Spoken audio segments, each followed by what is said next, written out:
그래서 몇 가지 말씀을 드리겠습니다.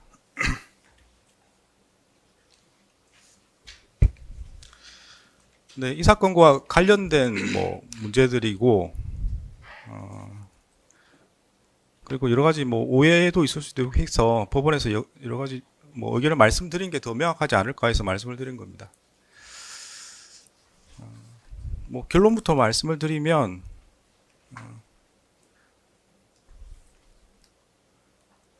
그 기존 기일에 있었던 재판 과정에서 이제 감치 재판이 있었는데, 관련된 감치 결정은 집행할 예정입니다. 네, 적법한 절차로 인적 사항을 확인해서 구치소에서 요구하는 요건을 맞추어서 집행할 예정입니다. 네. 그리고 추가로 말씀을 드리면 그 감치 신문 절차는 비공개로 진행이 되었습니다. 근데 그 신문 과정에서도 법적 모욕 행위가 있었습니다. 네, 권모라는 자는 재판부를 향해서 해보자는 거냐, 공수처에서 봅시다, 이렇게 진술을 했습니다. 네, 이 부분은 기존의 감치 결정에 포함이 안 된 별도의 법정 질서 위반 행위입니다. 법정 모욕 행위입니다. 이에 대해서는 별도로 감치 재판이 진행될 예정임을 말씀을 드립니다. 네, 추가로 저번 기일에 윤석열에 대한 정의신문 후에 방청석에 있던 사람 중에 한 명이 윤석열이 퇴정할 즈음에 윤석열을 지지한다는 구호를 외치고 법정 밖으로 나간 사실이 있습니다. 재판부에서는 법정 소란을 한 후에 도주한 것으로 봅니다. 그래서 저희 재판부는 방청권에 따라서 방청이 이루어지기 때문에 인적 사항 확인이 가능한 것으로 보이고 여러 사람이 목격을 했습니다. 그런 자료를 통합해서 그때 남자였고 두꺼운 검은색 겨울 외투를 입고 있었습니다. 그래서 인적 사항을 확인 후에 법정 소란을 일으키고 도주한 사람에 대해서도 별도로 감치 재판이 진행될 예정임을 알려드립니다. 조금 더 말씀을 드리겠습니다. 여러 가지 오해가 있는 것 같아서. 그 형사소송 절차를 쭉 보시면은 헌법상에 보장되어 있는 진술 거부권의 행사를 염두에 두고 절차 진행이 가능하도록 진행이 규정들이 있습니다. 실제로 그래 진행이 되고 있습니다. 수사뿐만 아니고 기소, 재판 과정에서도 당사자가 진술 거부를 행사할 때도 그와 관련 없이 절차가 진행되도록 되어 있습니다. 유독 형 집행에서 개인의 이름과 주민등록번호를 요구한다는 것이 적절한지 한번 검토해 보실 필요가 있을 것 같습니다. 그리고 법원은 개인정보보호법을 충실하게 이행하고 있습니다.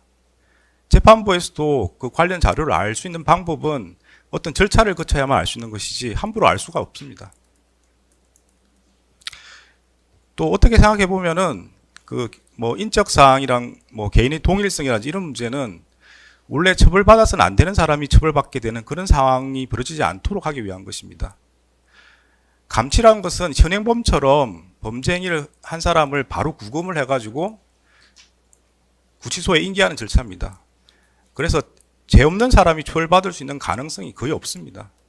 그런 측면에서 보면은 인적 사항을 요구하거나 동일성을 요구하는 것은 더 완화될 필요가 있는 그런 절차입니다. 다른 사람이 이유 없이 처벌받는 그런 가능성이 거의 없습니다. 그 법원으로서는 법원과 협력관계에 있는 국가기관과 다투고 싶지 않습니다. 이 사건의 책임이 누구에게 있는지 그걸 논의하는 게 중요한 게 아니고 다시는 이런 일이 벌어지지 않도록 제도 보완이 필요하다는 걸 말씀을 드립니다. 그 점에 대해서는 법무부나 서울구치소에서도 말씀을 하신 걸로 알고 있습니다. 제도 보완이 필요하다고 하면 신속하게 제도 보완이 돼서 다시는 이런 일이 없도록 하는 게 중요하다고 생각합니다.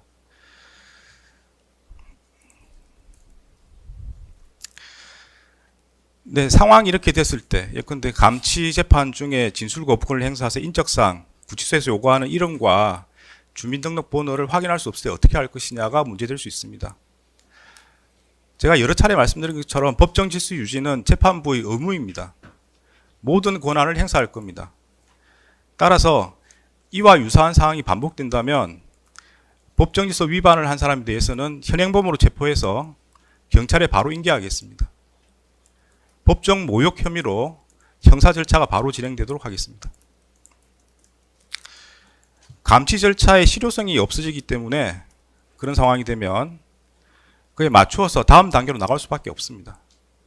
따라 재판부에 부여된 권한을 행사해서 법정 질서는 더욱 엄격하게 유지될 수 있도록 하겠습니다. 네, 지금 문제가 있는 2명에 대해서는 형사 조치에 대해서는 협의 중입니다. 구체적인 내용이 정해지면 별도로 말씀을 드리도록 하겠습니다. 어제 한덕수 전 국무총리의 내란 방조 혐의 재판. 누구십니까? 왜 오신 겁니까? 방청권 없이 재판장에 들어온 이 변호사는 거듭된 퇴정 명령에도 버텼고 판사는 감치 결정을 내렸습니다. 감치는 폭언이나 소란으로 재판 방해 행위를 한 사람을 법원이 20일 이내에서 직권으로 구속할 수 있도록 한 규정입니다. 함께 있던 권우현 변호사도 감치됐는데 한 총리 재판 뒤 열린 감치 재판에서 재판부는 두 변호사의 인적 사항을 물었지만 이들은 진술을 거부했습니다. 이진관 부장판사는 두 사람에게 감치 15일을 선고하고 서울구치소에 감치하기로 했는데 서울구치소가 이름과 주민번호 등 인적 사항이 필요하다며 보완을 요청하면서 결국 재판부는 감치 집행을 정지하고 두 사람을 석방하도록 했습니다. 이들은 풀려난 직후 유튜브 채널을 통해 감치 명령을 내린 이진관 부장판사를 향해 욕설을 쏟아냈습니다. 우리 팀에 대적하는 놈들은 무조건 죽습니다. 이제 이진관 이놈은 죽었어 이거. 여러분들 이진관이가 벌벌벌 떠는 걸 보셨어야 돼요. 걔 약한 놈입니다. 그거. 또 사탄, 마귀들은 꼭 사람을 갈라놓는다. 이 판사 정말 보잘것없이 생겼더라 라고 막말을 쏟아내며 비아냥댔습니다. 경위한테 끌려 나오면서 한마디 했습니다. 정말로 재판부에다가 공손하게 인사하면서 감치 처분 내려주셔서 감사합니다. 와 멋지다. 네. 멋지다. 최고. 김용현 전 장관의 변호를 맡고 있는 두 사람은 그동안 내란 재판 과정에서도 큰 소리를 내거나 지나친 기피 신청으로 재판을 지연시켰다는 평가를 받았습니다. KBS 뉴스 이윤재입니다. 네, 다음 제출된 서면은 불출석 사유서 등이 제출된 바가 있는데요. 네.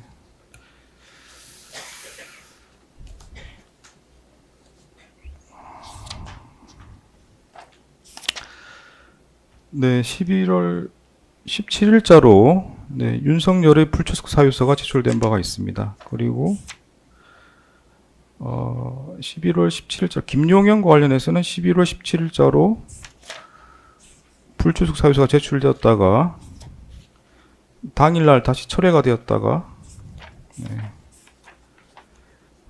18일자로 다시 불출석 사유서가 제출되어 있습니다.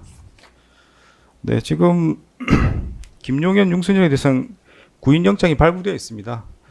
강제 처분 형태로 영장이 발부되기 때문에 당사자의 의사는 고려하지 않습니다. 그래서 의사와 관계없이 집행을 해야 된다는 게 재판부 입장입니다. 그래서 따라서 내용을 설명드릴 필요는 없을 것 같고요. 네, 김용현 정의에 관해서는 변호인이 신뢰관계 동석 신청서를 내셨는데, 네, 이 사안은 신뢰관계 동석의 요건에 해당되지 않습니다. 형사소송법상으로 보면 범죄 피해자가 정의로 나올 때 일정한 경우 신뢰관계인 동석을 할 수 있도록 규정이 있습니다. 할 수 있거나 하도록 되어 있습니다. 이 사안은 범죄 피해자에 대한 정인 관계가 아니기 때문에 신뢰관계 동석 신청은 허용되지 않습니다. 네, 서면이 제출돼서 간단하게 설명드렸습니다. 비상계엄 선포 전 상황과 관련해서 여쭤보겠는데요. 네, 한 가지만 물어보겠습니다. 지금 쭉 답변하신 걸 들어보면 이제 정의께서 경제 관료시기 때문에 12.3 비상계엄 관련해서는 이제 경제적인 입장에서 계엄할 상황이 아니라고 이렇게 주로 말씀하시는 것 같습니다. 근데 좀 답변하신 것 중에는 또 본인이 이제 계엄을 경험해 본 세대라고 쭉 말씀하시니까 제가 질문을 드리겠습니다. 지금 이제 사후적으로는 다 확인할 수 있는 상황 아닙니까? 지금 계엄이 선포되고 해제되기 전까지 있었던 일들을 사실 많은 부분들이 객관적으로 확인되는 사정들이 많은데요. 그 중에 이제 국회에 경찰, 군인들이 출동을 해서 일부 점령을 하기도 하고 중앙선거관리위원회도 군인들이 나갔던 걸로 다 확인이 됩니다. 그 부분은 객관적으로 확인이 되고 있는 것 같고요. 그런 상황과 관련해서 혹시 증인 생각을 물어보겠습니다. 그런 일들이 벌어진 것에 대해서는 어떤 생각이신가요? 저는 지금 오늘 이제 증인으로서 출석을 하면서 이게 그러니까 방송이 되니까 국민들께 어떻게 비춰질까 개인적으로 걱정이 됩니다. 네. 왜 그러냐면 아까도 말씀드렸듯이 어차피 여기는 재판이니까 또 증인으로 나왔으니까 답변을 하는 과정에서 뭐 제가 어떻게 했다, 그 다음에 뭐 반대를 많이 했다 이런 말씀을 드리지만 또 국민들 입장에서 봤을 때는 결국 계엄을 막지 못했는데 그 국무위원들이 재판을 하면서 서로 뭐 누구는 반대했다, 누구는 무슨 얘기를 했다라고 얘기하는 것 자체가 국민들께는 어떻게 보일까라는 걱정을 합니다. 그래서 재판장님이 지금 말씀하시는 거는 저는 뭐 제가 법적으로나 헌법과 관련된 부분은 잘 모릅니다. 사실은. 그리고 당시에 뭐 요건도 어떤지 잘 몰랐고요. 그렇지만 사후적으로 벌어진 거에 대해서 뭐 그 당시도 그랬고 계엄은 잘못됐다고 생각이 들었던 사람이고 그래서 나름대로 반대를 했지만 아까도 여러 번 말씀드렸듯이 지금 와서 생각하니까 좀 더 강하게 제가 몸이라도 던져야 되지 않았을까. 그리고 사후적으로 생각해 보니까 이런 계엄을 막지 못한 거에 대해서 당시 국무위원회 한 사람으로서 국민들께 송구스러운 생각이 듭니다. 그렇기 때문에 혹시 제가 여기서 증언을 하고 하는 것들이 국민들께서 뭐 그런 부분들에 대해서 저희 국무위원회 한 사람으로서 어떤 뭐 저희의 생각을 변명하거나 이런 거라고 생각 안 하셨으면 좋겠고요. 그거랑 사법적인 어떤 부분하고는 별개로 저는 하여튼 그런 생각을 가지고 지금 증인으로 임하고 있습니다. 네, 알겠습니다. 네, 증인심은 마치겠습니다. 장시간 고생하셨습니다. 돌아가시면 되겠습니다. 네.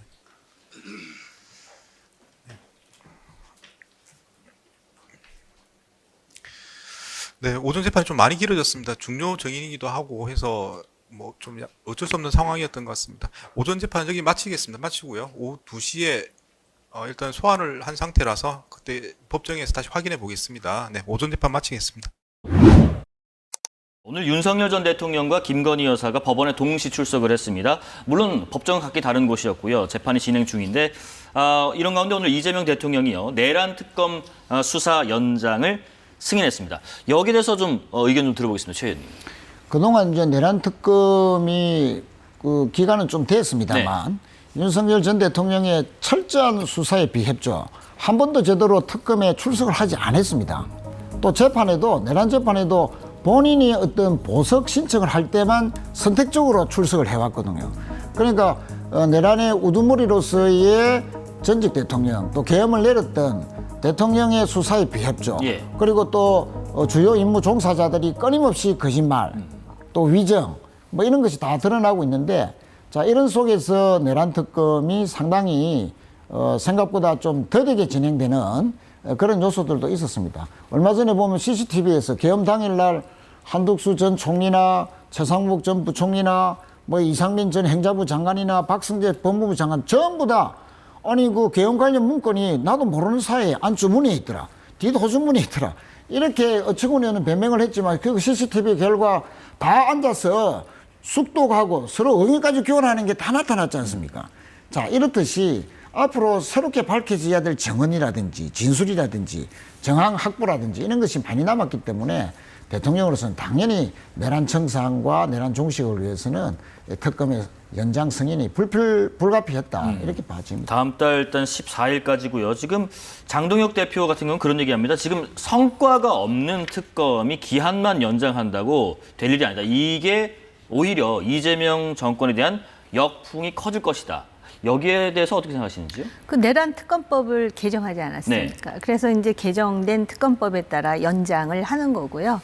그래서 아마 그 정부 측으로서는 최대한 연장할 수 있는 만큼 연장을 하겠죠. 근데 이미 최 의원님 말씀하셨잖아요.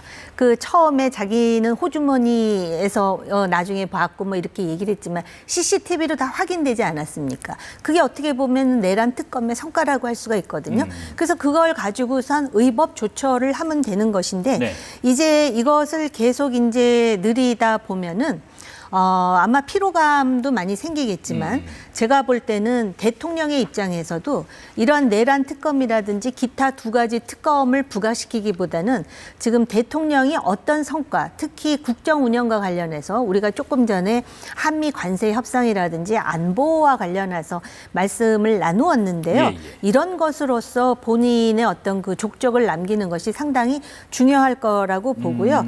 또 우리 국민과 우리 국가의 이익으로 볼 때도 이 내란과 관련한 그런 어떤 사법부의 재판에 이르기까지 이것은 신속하게 종식하는 게 맞습니다. 애초에 특검이 세 가지 생겼을 때 많은 평론가들이 뭐라 그랬습니까? 신속하게 빨리 끝내고 미래를 향해 나가는 게 좋다고 하지 않았습니까? 그런 차원에서 아마 야당의 대표로서 그런 우려를 했기 때문에 이것 자체가 역풍이 될 수도 있다라는 경고를 한 것 같습니다. 내란 재판 관련 영상을 잠깐 준비했는데 최근 상황 잠시 보고 말씀 또 이어가 보겠습니다. 증언 거부랄지 또는 불출석이랄지 이런 가능성이 높은 지금 상당히 높은 증인인데 그럼에도 불구하고 이 증인 신청할 실익이 있을까? 재판부는 소환을 해야 된다는 입장입니다. 다만 나와서 본인이 뭐 증언 거부를 하든지 뭐 법에 위반되게 출석을 거부하든지 그건 맞춰서 제가 조치를 취할 거고요. 소환은 해야 된다는 입장입니다. 그리고 내란 특별법의 신속 재판을 고려해서 필요한 제재 조치는 바로 다 취할 예정입니다. 그래서 과태료 부과뿐만 아니라 구인영장 발부도 검토하고 있고 11월 달에는 좀 재판이 많이 잡혀 있고 오히려 12월 달에 재판이 좀 덜 잡혀 있는 것으로 알고 있습니다. 그래서 12월 뭐 19일이나 뭐 아까 22일 22일은 원래 잡혀 있는 건데 제가 잘못 말씀드렸죠. 12월 15일, 12월 22일 그렇게 일단 잡혀 있거든요. 12월 19일 그날도 한번 하시죠. 그러면은 이렇게 다른 거 있으시다 그랬지 아까 20일 알겠습니다. 일단은 11월 17일만 해주시고 원래는 제가 이틀 말씀드리려고 했는데 우리 변호사님들 저 간절한 눈빛에 제가 그냥 마음이 약해져서 11월 17일 그날 하루 더 하도록 하겠습니다. 최현님 재판 진행 방식이랄지 속도에 대해서 뭐 조언하실 부분이 있다면요? 그 방금 이제 우리 영상에서도 봤듯이 이정관 부장판사와 지기현 부장판사의 이 재판 속도에서 너무나 차이가 나지 않습니까? 그 지기현 부장판사는 말 그대로 침대 재판을 지금 하고 있다. 지금 이대로 가면은 6개월 구속 만기 기간이 1월 달에 도래를 하거든요. 윤석열 전 대통령. 아니 방금도 12월 달에 왜 12월 초순에는 재판을 아니하고 또 11월 달에도 지금 이제 초순인데 11월 중하순과 12월 초순에는 재판을 그럼 안 하겠다는 이야기입니까? 이렇게 한 달 기간 동안에 그렇게 넉장 재판을 해서 결국은 여러 가지 또 재판의 공방이라든지 이런 것 지금 많이 남아 있는데 그럼 시간이 다 가서 1월 중순에 또 풀어준다?